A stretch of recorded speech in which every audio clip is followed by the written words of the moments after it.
to let him. He allowed him the choice, and he does the same for us. Sometimes our lack of choices in life angers us. It's not fair, we say. It's not fair that I was born in poverty, or that I sing so poorly, or that I run so slowly. But the scales of life were forever tipped on the side of fairness when God planted a tree in the Garden of Eden. All complaints were silenced when Adam and his descendants were given free will, the freedom to make whatever eternal choice we desire. Any injustice in this life is offset by the honor of choosing our own destiny in the next. The gift of free will is a wonderful gift. Think about the thief on the cross. Though we know little about him, we know this. He made some bad mistakes in his life, but would you consider his life a waste? Will he spend eternity reaping the fruit of all the bad choices he made?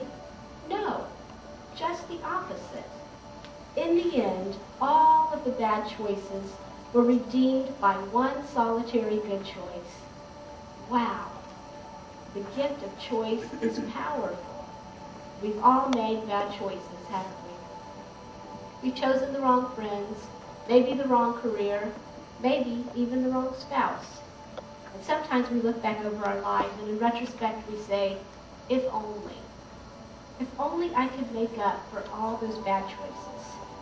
My friends, God's promise through the 2 crosses is we can. He lets us choose. And one good choice for eternity offsets 1,000 bad ones on earth.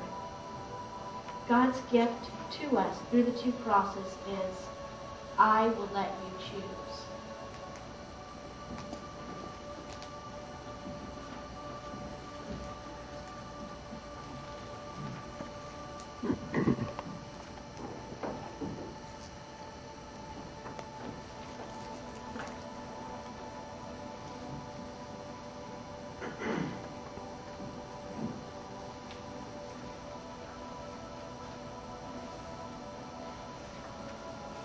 I will not abandon you.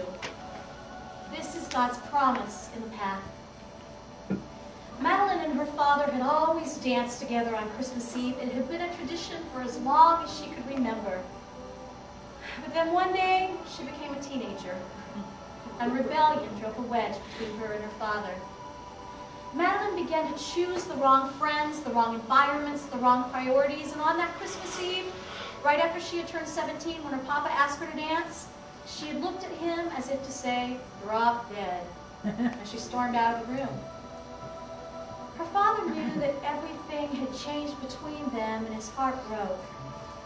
He refused to give up. He tried to talk to her, he tried to reason with her, he did his best to just love her and be a friend to her, but nothing seemed to help. This little girl he had held in his arms and danced with was like a stranger to him. When Madeline's 18th birthday rolled around, he did his best to celebrate with her. He made her favorite dinner, but she just stared at the food. He played her favorite music, but she was oblivious to it. He tried to watch her favorite movie with her, but she just went up to her room. She hadn't responded to anything. The next morning, when he went to wake her up, she wasn't there. She'd left home. His little girl was gone. Madeline and her boyfriend arrived in the city with big plans. He was going to be a mechanic and she was going to work at the department store. They stayed with their boyfriend's cousin, but after a couple of weeks, he asked them to leave. And to top it off, Madeline's boyfriend told her he was going back home, but he only had enough money for 1 ticket. And Madeline found herself alone at night, with no place to go. A woman she met in the park told her about a homeless shelter where for a few dollars she could spend the night, so Madeline made her way there. And as she went to sleep that night, she thought of her father and how he would kiss her goodnight, and how they used to dance. But as her eyes began to water, she refused to cry. She pushed the memory deep inside. After all, she'd gone too far to go back. After a few days, Madeline had run out of cash and she found herself out on the streets. Music from a nearby club caught her attention, and so she walked in. You see, if Madeline knew anything, she knew how to dance. Her father had taught her well.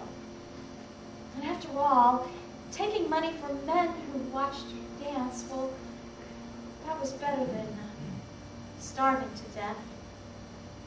One night as she was dancing, she noticed her old boyfriend's cousin there and he motioned for her.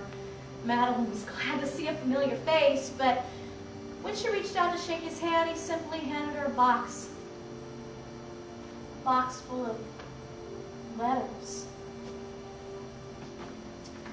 He told her that these letters had come about 3 or 4 times a week, but Madeline, she couldn't bring herself to open the envelope. She knew who they were from. She knew what it said. Her papa wanted her to come home, but if he knew what she was doing, he wouldn't be writing her. He wouldn't be asking her to come home. She was very sure of that. Madeline's life drifted into a routine, dancing at the club, going home to her tiny apartment, and staring at the letters her papa had written her. Every month, her old boyfriend's cousin would come by and bring her more letters, and every night Madeline would stare at the letters and think about her papa. And even though she longed to feel his strong arms around her, twirling her as she danced, she resisted the memories and forced them deeper inside. And a few days before Christmas Eve, another letter arrived. It was the same shape and color of the other letters, but this one had no postmark, and it was not delivered by the cousin. It was sitting on her dressing room table at the club. "A couple of days ago, a big man stopped by and asked me to give this to you," explained one of the dancers. "Said you'd understand the message." "He was here?" Madeline asked. The dancer nodded. "Suppose he had to be." Madeline swallowed hard and looked at the envelope. She opened it and removed the card. It said, "I know where you are. I know what you do. But it hasn't changed the way I feel. What I've said in each letter is still true." Madeline hadn't read the letters, so she didn't know the message they contained. So she ran home and took the top letter from her stack of letters and read it. Then a second and a third. Each letter had the same sentence. Each sentence asked the same question. In a matter of moments, the floor was littered with paper, and her face was streaked with tears. Within an hour, she was on a bus. "Oh, I just might make it in time." And she barely did. When she arrived, the relatives were starting to leave, and her father was still in the kitchen helping Grandma. So one of the relatives called out, "Hey, there's someone here to see you." The father stepped out of the kitchen and stopped.